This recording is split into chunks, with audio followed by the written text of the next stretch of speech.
some interesting things have come about on this tournament. What a mess.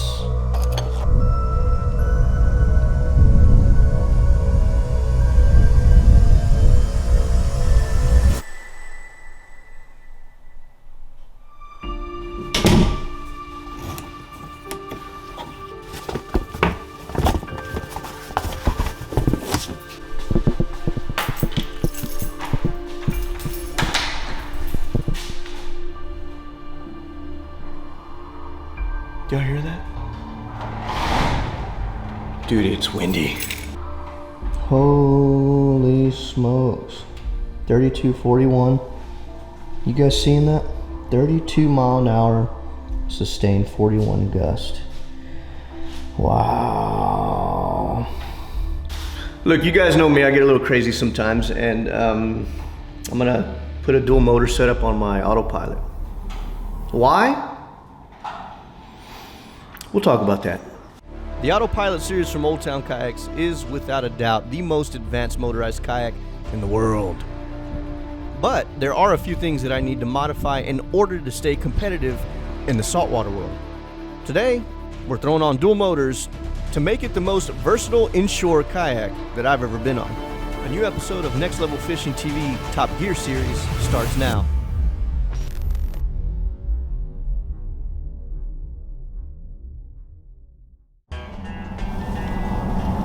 Good morning, good morning. Super early today, boys. That's the life, you know. When you become a fisherman,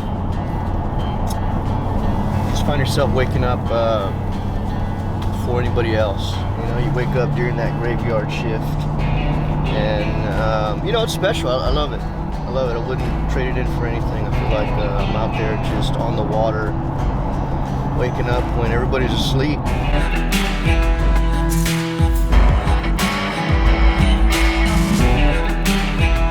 I recently wrote a blog about the future of kayak fishing and where I believe it's headed, where I sort of warn the industry, my personal warning towards the industry, what to watch out for, because we are in very strange times in the kayak world, especially now that everything is stepping forward into this motorization. That being said, I do have obviously the Autopilot with me. You guys have been following me for the past few series. If you're new, welcome. If you've been here for a while, you guys already know. Don't need much explaining. But that Autopilot is amazing. I wouldn't trade it in for anything, especially in a competitive scene, as what I do, filming. It just makes my life a lot easier. Just all the way around. There's not very many things I would want fixed on that kayak, other than two things. Wish we could shave off a little bit of a weight. It's heavy, but it's worth it, if that makes any sense. 100% worth the weight, because the experience just outweighs it. The other thing would be just the speed. You know, we're gonna try and see what the difference is. Putting a Bixpy, is it worth it? A Bixpy right now, used market rate is going at about $700. I've seen some of my friends sell them to friends for about $700. Brand new, you're looking at about $1,000. In order to solve all your issues with a autopilot, you're gonna want at least 100 amp hour, but that doesn't even solve it all, right? If you're a tournament angler that just doesn't want to worry about having to drain a battery, well, then you're gonna want to go to at least a 200 amp hour lithium ion. Those batteries cost you upwards of about, I don't know, $1,400 to $1,700, right? So when you think about that and you look back at Bixpy, is it worth actually getting a Bixpy that is $1,000 and can stretch you an additional 6 to 12 hours, 10 hours, just depending on how you use it? We're going to find out today. We're going to see the performance gain. We're going to see if it's worth it. You know, how much faster are we getting with dual motor setup? Are we causing more drag issues? Are we slowing down? Are we gaining speed? Is it worth it? And we're going to find that out today.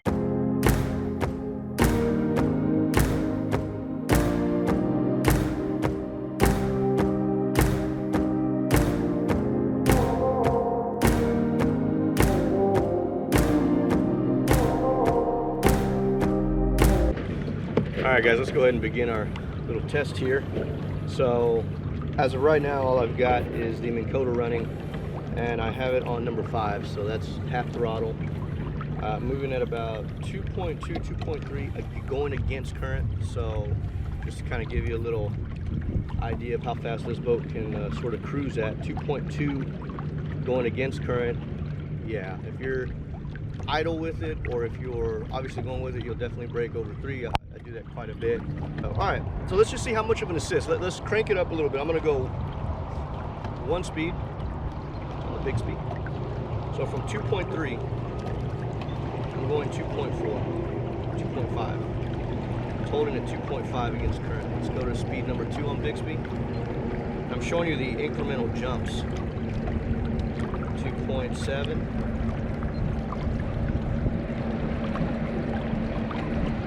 It didn't really move there. It looked like it wanted to, and then it throttled back down. Here we go. 2.9. I'm on number 3 speed, I believe. Yeah, number 3. And now we're going at 3 miles an hour. So 4 speeds, half throttle on both of them. Not a huge improvement. But then again, you're almost going 1.5 miles faster, and you're about a quarter way through the top speeds on the Bixpy. And Bixpy lasts pretty good as an assist. So as long as you don't like max throttle it everywhere you go, it's going to last you all day. I've pushed about upwards of 8 to 12 hours on it. Believe it or not, 8 to 12 hours just kind of using it more as an assist. It'll last all day if you use it. I don't cruise at 5 half throttle. I actually cruise at about 7, and I still have all day fun. So for a true cruising speed for me, the way I fish, let's go ahead and see about where we're at here. True cruising speed for me on Bixpy is about half throttle.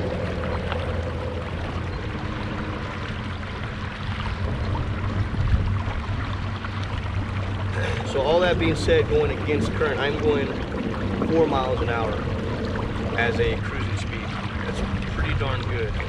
It throttles between 3.6, 3.7, maybe 3.6, maybe not quite 4 yet. And that's just normal half cruising speed going against current. I'm pretty sure if I wasn't going against it, I would easily get on that 4 mile an hour range, if not more. Pretty sure we're going to get at least 5 miles an hour on this full throttle. Let's just test this out. Okay.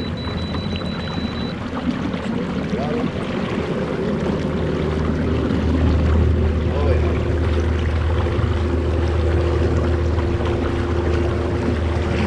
Wow.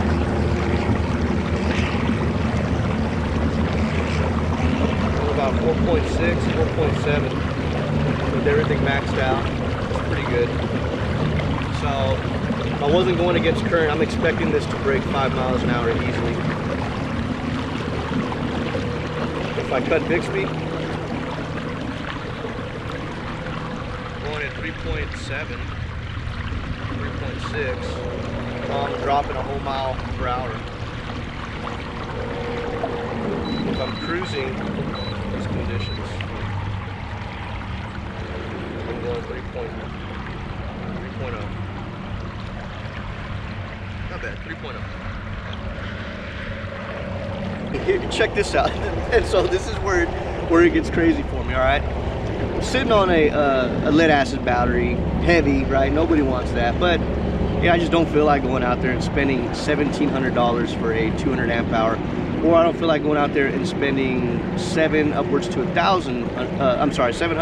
$1,000 with 100 amp hour. I've seen what 100 amp hour can do, and it lasts all day. Don't get me wrong. You do have to throttle your enjoyment a little bit, but it does last all day.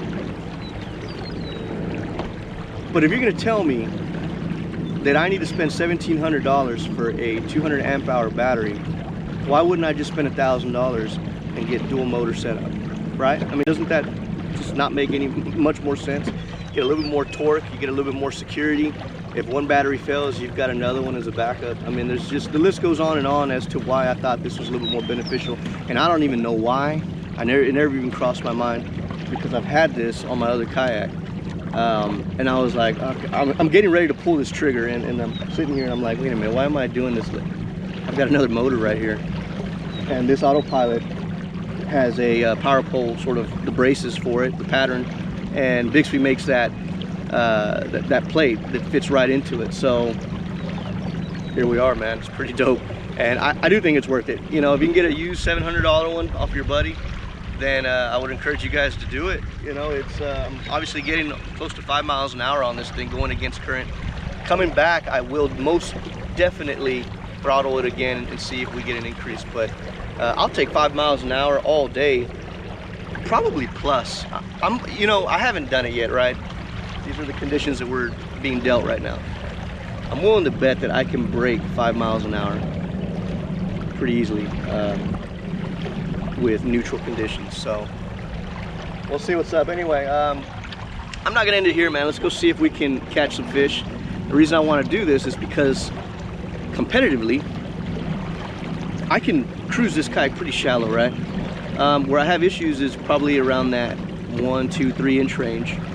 You can hack this motor. I don't recommend it, but you can bring it up to almost where the hole's at, and you can bypass the magnets, all that stuff, and run it, but you cannot turn the head on this Minn Kota, otherwise you'll be hitting plastic and probably breaking gear. So what I have done, just like I use Bixpy on all my other kayaks, is I've modified that brace right there to be as my shallow runner. So that Bixpy is literally sitting right at about that 1 inch mark. So I should be able to get in as little as 1 inch of water without fluttering any heavy mud or hitting anything like that. And who knows, I might actually hit the bottom of my kayak before I hit the motor. So that's what we're gonna do today. Since I've got you here, let's go ahead and see if we can get on some December redfish. I can't believe I'm saying that.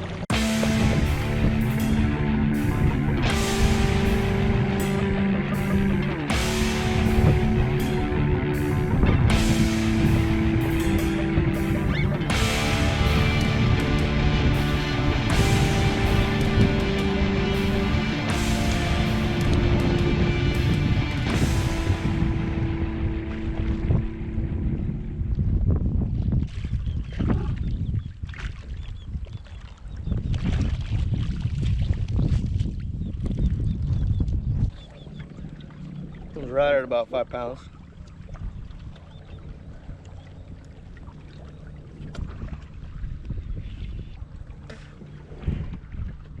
Not bad, not bad. We'll let her go.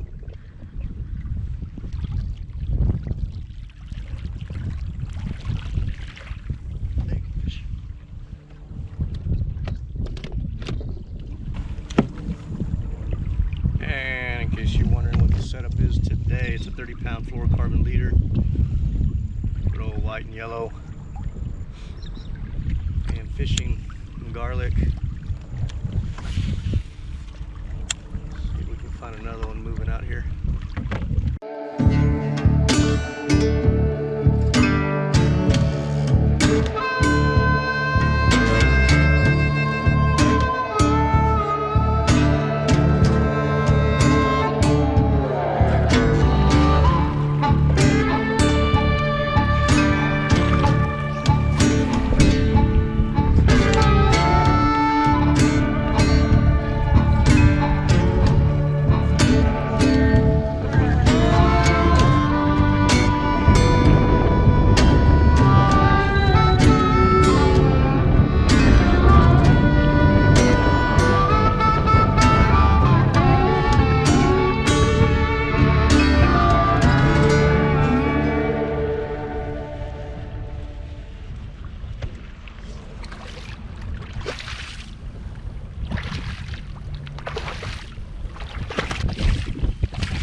there's a couple really good solid ones in that mix. One I grabbed was about a 5-pounder. Nothing special, but beautiful redfish nonetheless. I think that's about it, guys. I came out here today just to kind of see what the difference is if I slapped on another motor. And I think it's complements what I need to get. You know, am I going to get a $1,700 battery or a $1,000 extra motor? A little bit of insurance there, right? In case one thing goes wrong. Hopefully the other doesn't. But nonetheless, I think I enjoy it. I think I'm going to leave it on there and use it when I need to. If I need to push into some little bit extra skinny water without having to bypass anything and void a warranty. This Bixpy just chokes up right up in line with the hole. So we'll stick with it, guys. Hope y'all enjoyed the video. If you have any questions, ask me, comment below. I look at all of them, I read all of them, and I will answer the ones that I can. Tie lines, guys. It's windy. Y'all be safe out there. Later.